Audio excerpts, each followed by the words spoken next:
ಮಾಡ್ತೀನಿ. ಸತ್ವ ಪರೀಕ್ಷೆ ಗೆದ್ದಂತ ಡಿಕೆ ಶಿವಕುಮಾರ್ ಯಾವ ರೀತಿ ಪರಿಷತ್ ಫೈಟ್ ನಲ್ಲಿ 5-2 ಅಂತರದಲ್ಲಿ ಕಾಂಗ್ರೆಸ್ಗೆ ಜಯ ಸಿಕ್ತು. 5 ಅಂತ ಹೇಳಿದ್ರೆ ಕಾಂಗ್ರೆಸ್ 5 ಪ್ಲೇಸ್ ಅಲ್ಲಿ ಇಟ್ಟಿದ್ದಾರೆ, ಬಿಜೆಪಿ 2, ಆಬ್ವಿಯಸ್ಲಿ ಗೆದ್ದು ಬಿಡ್ತು 7 ಪ್ಲೇಸ್. ಅಂದ್ರೆ ಒಂದು ಎಕ್ಸ್ಟ್ರಾ ಹಾಕಿದ್ದು ಜೆಡಿಎಸ್, ಅವ್ರು ಸೋತ್ ಬಿಟ್ರು ಬಿಡಿ. ಈಗ ಮ್ಯಾನ್ ಆಫ್ ದಿ ಮ್ಯಾಚ್ ಆಗಿದ್ದಾರೆ ಯಾರು? ಸಿಎಂ ಡಿಕೆ ಶಿವಕುಮಾರ್ ಅವರು.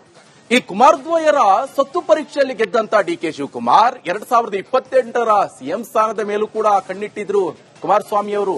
ಹಾಗೆ ಡಿಕೆ ಶಿವಕುಮಾರ್ ಏನಾಗ್ತಿದೆ ಹಾಗಾದ್ರೆ ಬೆಳವಣಿಗೆ ಪಕ್ಷದಲ್ಲಿ? 2028ರ ಚುನಾವಣೆಯ ದಿಕ್ಸೂಚಿಯಾಗಿದೆ ಈ ಪರಿಷತ್ ಫೈಟ್, ಅಷ್ಟೊಂದು ಈಸಿ ಆಗಿಲ್ಲ.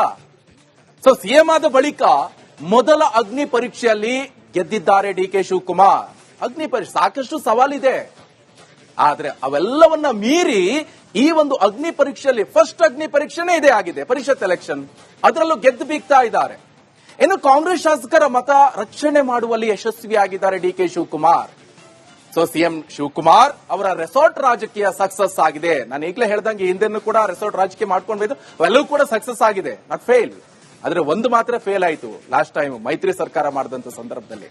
ಸೊ ಈಗ ಕಾಂಗ್ರೆಸ್ ಜೊತೆ ದಳ ಕಮಲ ಶಾಸಕರನ್ನ ಸೆಳೆದಿದ್ದಾರೆ ಸಿಎಂ. ಎನ್ಡಿಎದ ಬರೋಬ್ಬರಿ 11 ಶಾಸಕರನ್ನ ಸೆಳೆಯುವಲ್ಲಿ ಸಕ್ಸಸ್ ಆಗಿದ್ದಾರೆ ನೂತನ ಸಿಎಂ ಡಿಕೆ ಶಿವಕುಮಾರ್. 2028ರಲ್ಲಿ ಕಾಂಗ್ರೆಸ್ ಅಧಿಕಾರಕ್ಕೆ ಬರಲ್ಲ ಎನ್ನುವಂತ ಗುಸುಗುಸು ಕೂಡ ಕೇಳಿ ಬರ್ತಾ ಇತ್ತು, ಆದ್ರೆ ಬರುತ್ತೆ ಅಂತ ಸಾಬೀತು ಮಾಡಿಕೊಳ್ಳಲು ಈಗ ಎಲ್ಲೋ ಒಂದ್ ಕಡೆ ಸಕ್ಸಸ್ ಆಗಿದ್ದಾರೆ ಡಿಕೆ ಶಿವಕುಮಾರ್.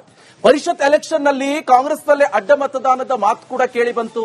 ಬದಲಾದ ರಾಜಕೀಯ ಸನ್ನಿವೇಶ, ಕಾಂಗ್ರೆಸ್ ಪರವೇ ಮತದಾನ ಆಯಿತು. ಡಿಕೆ ಶಿವಕುಮಾರ್ ನಾಯಕತ್ವವನ್ನ ಒಪ್ಪಿದ್ರ ಹಾಗಾದ್ರೆ ದಳ ಕಮಲದ ಶಾಸಕರು? ಇಲ್ಲಿ ಮಿಸ್ಟೇಕ್ ಆಗ್ತಾ ಇರುವಂತದ್ದು. 2028ರ ಚುನಾವಣೆ ಹೊತ್ತಿಗೆ ಮತ್ತಷ್ಟು ಪ್ರಬಲರಾಗ್ತಾರ ಹಾಗಾದ್ರೆ ಡಿಕೆ ಶಿವಕುಮಾರ್? ಸೊ ಕಾಂಗ್ರೆಸ್ ಪಕ್ಷದಲ್ಲೇ ವಲಸೆ ಬರ್ತಾರಾ ಬೇರೆ ಪಕ್ಷದ ಶಾಸಕರು? ಕಾಂಗ್ರೆಸ್ ಪಕ್ಷವನ್ನ ಹುಡ್ಕೊಂಡು ಬರ್ತಾರಾ ಹಾಗಾದ್ರೆ ಎನ್ನುವಂತ ಪ್ರಶ್ನೆ. ಸೊ ಕುಮಾರಸ್ವಾಮಿ ಅಂಕಗಣಿತ ಉಲ್ಟಾ ಮಾಡಿದ್ದಾರೆ ಡಿಕೆ ಶಿವಕುಮಾರ್. ಹೇಗೆ ಇವರ ಅಂಕಗಣಿತ ಉಲ್ಟಾ ಆಗಿದ್ದಾದ್ರೂ ಹೇಗೆ? ಅದೆಲ್ಲವೂ ಕೂಡ ಡಿಕೆ ಶಿವಕುಮಾರ್ ಅವರ ಈ ತಂತ್ರಗಾರಿಕೆ ಸಕ್ಸಸ್ಫುಲ್ ಆಗ್ಬಿಟ್ಟಿದೆ. ಈ ಬಗ್ಗೆ ನನ್ನ ಕಲೀಗ್ ವೀರೇಂದ್ರ ಉಪ್ಪುಂದ ಮಾಹಿತಿಯನ್ನ ಕೊಡ್ತಾ ಇದ್ರು. ವೀರೇಂದ್ರ, ಈಗಾಗಲೇ ನೀವು ಹೇಳ್ತಾ ಇರಬಹುದು ಸತ್ವ ಪರೀಕ್ಷೆ ಹಾಗೆ ಶಕ್ತಿ